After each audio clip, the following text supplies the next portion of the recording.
The biggest thing that causes so many actors stress at auditions is, what the hell do I actually wear? We can spend more time thinking about what we wear than we do the actual character. Not all the time, but in some cases we can. So we are going to dive into what you should actually wear at auditions and what kind of an impression it is going to make of you and your brand as an actor. It's something I've stressed about. It's something that many other actors have stressed about. You are listening to Unstoppable Actors, the essential podcast for ambitious, aspiring actors. With me, Louise, the artistic director of Standby Method Acting Studio. And every week I'll be talking with you and sharing how you can become a paid, working, unstoppable actor, because you 1000% can. An acting career is doable. Are you ready? Hello and welcome to another juicy episode. So excited to dive into this. Should you dress as the character at auditions? What should you wear at auditions to make a lasting impression? Does what you wear even influence the casting decision? What do casting directors think about what you're wearing? What do directors think about you wearing? Does anybody even notice what you're wearing at auditions? This is all covered in today's episode. So get a notepad, something to take notes with, get comfy. If you're listening in the car, maybe download this episode, listen to it again. If you're listening on the tube, on the subway, maybe download it. Before we dive into it, I just want to introduce myself very quickly. I am Louise and I have been coaching actors for the last 13 years in method acting and the business of acting. And I've been helping them go from unknown actors with blank CVs and not a clue what to do or where to start, to building up an incredible profile and helping them get cast in such amazing productions such as Netflix dramas, TV soaps, Amazon Prime films, stage plays around the world, and even getting signed by some of the most incredible agents who have then gone on to open even more doors for my acting students. So you are in good hands. Now, before we get started, I want to share with you a comment that James left on our podcast episode, How to Market Yourself for TV Work. So Spotify has got this new little option. It's like a Q&A, to be honest, but I don't know too much about it. I just can see when people have written on it, which is exciting. Anyway, so James is the first person who's written a reply on one of the episodes, the one How to Market Yourself for TV Work, and he said, "This was a great podcast. Thank you. Really good tips and advice for marketing for TV." So I just wanted to give a shout out to James and say thank you so much for taking the time to write that comment. Thank you so much for listening, and encourage more of you to write a little comment if you know how to do it. It would be really nice to hear your views on the episodes. Anyway, I'm going to dive in to what you should be wearing at auditions to make a lasting impression. And by the way, I've got something really juicy for you, so make sure you listen all the way to the end because I think you're absolutely going to love it. So the age-old question then, should you dress as the character? And how much of what we wear actually influences whether we get called into the next round or not? These are the things that I want to discuss in today's episode. So here's my take on it. I don't think you should go all out and get an actual costume for the character. Firstly, it's just going to be mega expensive for every single audition that you get. Secondly, what you're going to do with all these outfits once you've done with them just for one audition. And thirdly, it's a little bit OTT. I mean, it shows commitment, don't get me wrong, and that is admirable. But I think you can give an indication, a little pointer towards the character, but you don't need to put too much effort into it. I feel your effort should actually go into the emotional connection and the character connection way more than the costume itself. However, giving an indication can help you feel more engaged with the role, which then unconsciously affects your performance in a positive way. So don't go all out. Like, for example, let's say you're auditioning for a sailor.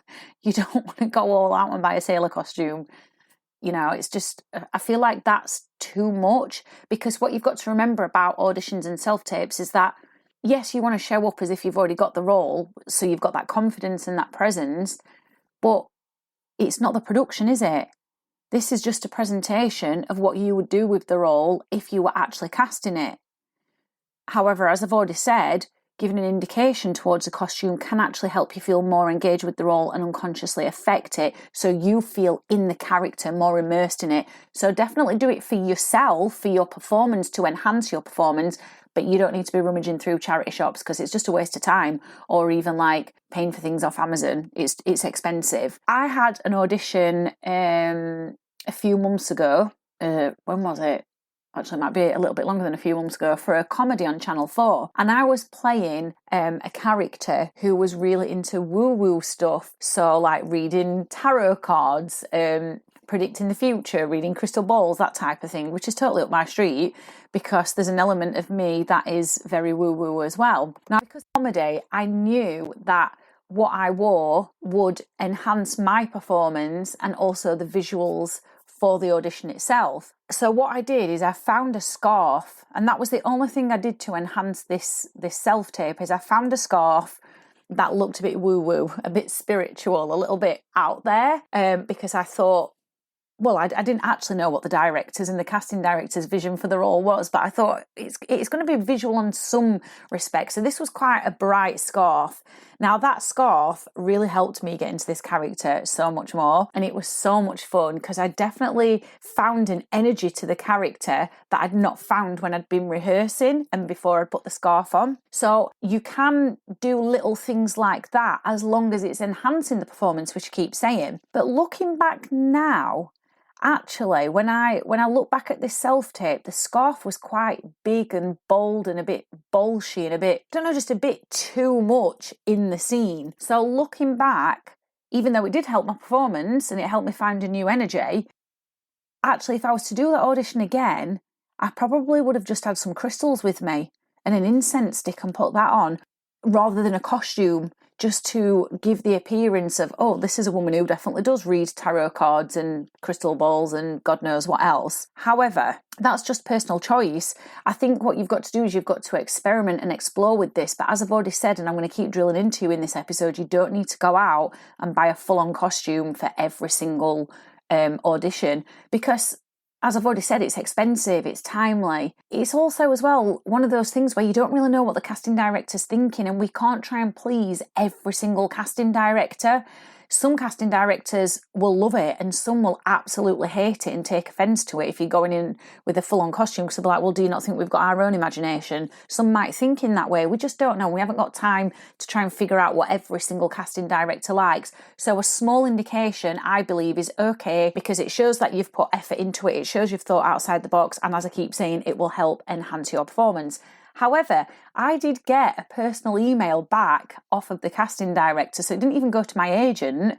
It went to me, to my inbox, and this is because I know this casting director. And she sent me an email just saying, fab self-tape. But I didn't get the role anyway. So that's why I don't think you should think too much about costumes. So, for example, if you were going in to play a businesswoman or a businessman, you might just want to put a jacket on just to give an indication, but you wouldn't want to get dressed up in a full suit because you might not have one. And then you can spend far too much time stressing about that as opposed to the performance itself. And the most important thing is what you do with the character, the choices you make, and how you connect to it. I did a film last year, and I had a meeting with the film company before I knew I was even going to be invited to audition for this role. They'd sent me the script, and actually what they were doing is they were looking for actors, and because they know I obviously coach actors, they thought, oh, Louise would be a good person to get in touch with. She will probably know actors that would be right for the roles we've got available. So I had a meeting with them. They'd already sent me a snippet of the script across, and I already knew I wanted to audition for this, and I already knew I was going to ask them if they would consider myself.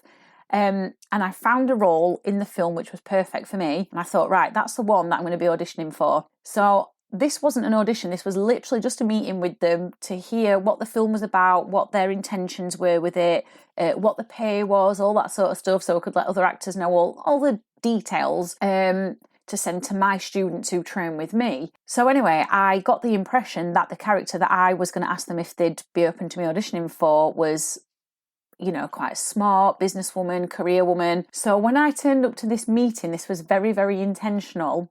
I put on a white camisole top, a silk one, which was really, really nice. And then I put on a blazer. a navy blue blazer, and I turned up to the meeting. So I was unconsciously trying to persuade them that I am this character. So anyway, at the end of the meeting, I said to them, it sounds great. I'll certainly pass this on to my acting students. I know a few people who would be great for some of the roles that are in this. And then I said to them, and would you be open to me auditioning? Would you accept an audition from myself? And they said, yeah, absolutely. So I was like, bingo. And then when it came to the actual audition itself, I decided to show a different side to the character that I was auditioning for. I still made her look quite smart. So I put on a smart top, but then I wore black leggings just to make it a little bit more casual, because the scene that I had to prepare was one with a boyfriend where they were having a bit of a fallout. So I thought, okay, I'm going to make her look a little bit casual, but also still give an indication that she's smart and she's a career woman. I didn't go out and, raid charity shops or go on Amazon for a fancy costume. I literally just went in my wardrobe and thought, what have I got that would work with this? Now, I'm not saying the costume got me the role. I did get the role, by the way. But I'm not saying the costume got me the role. It didn't. It was the performance, because I got feedback on it. And the director said, as soon as they saw what I did with the scene, they knew I was the character. So it was what I brought to the performance itself and the choices that I made. But for me, mentally, just giving that indication helped me feel a little bit more connected to that character as well. So this is the kind of process that I take. So I hope this is helping you. I hope it's giving you some sort of insights to how you can approach characters costume-wise with your auditions. And the thing I really want to get you to think about is actually above and beyond the costume, what exercises are you using to get into the mind and the body and the soul of the character? Because what I'm doing is I'm just allowing myself to feel a bit more connected to the character, but the costume, the indication of it, doesn't give me the emotional connection. That's where I draw upon my life experience and my imagination. And I use the same 7 method acting exercises every single time I do auditions, because you simply just don't have time to be doing tons and tons of other exercises. And like I said, you don't have tons and tons of time to be trying to figure out a costume. You just got to work with what you've got in your wardrobe. So ask yourself, what exercises are you using to get you that emotional connection, to get you that physical connection, to get you immersed into the soul of the character? Do you know that your character work needs some brushing up on? Because even if you were to put a costume on, would you still be able to hit the emotional cues and bring to life the emotional life of the character as well as the physical life of them? Would you be able to do that? If not, I've got an amazing self-tape challenge for you. It's called the 2 weeks to stand out self-tape challenge, and it's all about getting you immersed, inspired and booked for the role. Now, how it works is we've got 10 places available for £35. Once they've gone, the price goes up. It takes place on Monday the 5th of June for 2 weeks.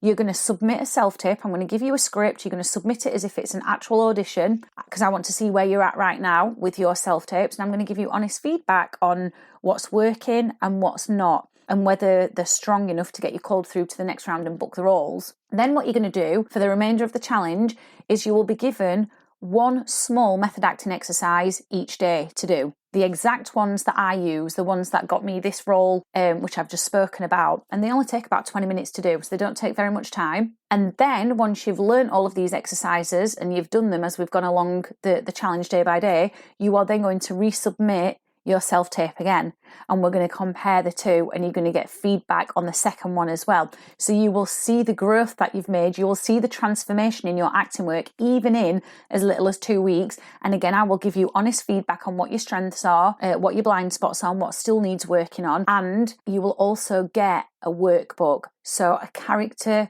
audition roadmap workbook that you can then use and follow along with every single self-tape you get from here on in after the challenge.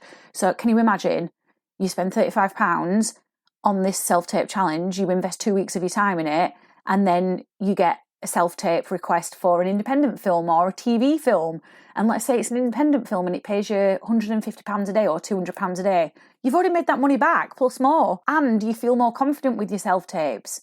So it's a no-brainer to come and join this self-tape challenge. To join it, all you need to do is click the link directly underneath the episode and fill in the enrolment form. And as soon as you've filled that in a major payment, you will get the link to where the self-tape challenge takes place. So you can be from anywhere in the world to do this challenge. And it's going to be absolutely amazing. I cannot wait to share with you the exact exercises that I'm using to help me stay top of mind with casting directors and book roles, and the exact exercises that my students use, which have helped them go on to land roles in Netflix dramas and Amazon Prime films and TV soaps. This is all available to you. You can experience similar or the same success to my students and myself, but all you need to do is enroll in the self-tape challenge so you know exactly what to do, so you show up as a confident actor.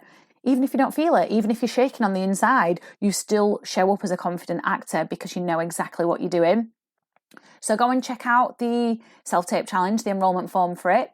Please do leave us a review or share your thoughts on this episode if you're listening on Spotify. And I really hope it's been useful. I hope it's given you a lot of food for thought. I hope it's really made you think about what you're going to do the next time you get asked to do a self-tape and how you're going to present the character, not just performance-wise, but costume-wise. And I'll see you in the next episode. I have absolutely loved hanging out with you, and I really hope you enjoyed this episode of Unstoppable Actors, the essential podcast for ambitious, aspiring actors. Now, if you did, I'd really love you to subscribe so you never miss an episode, and leave a review. And if you would like weekly injections of inspiration, you'd like mini method acting challenges to keep you making progress with your dreams, come and join the most supportive acting community online by clicking the link in the notes to help you become an unstoppable actor.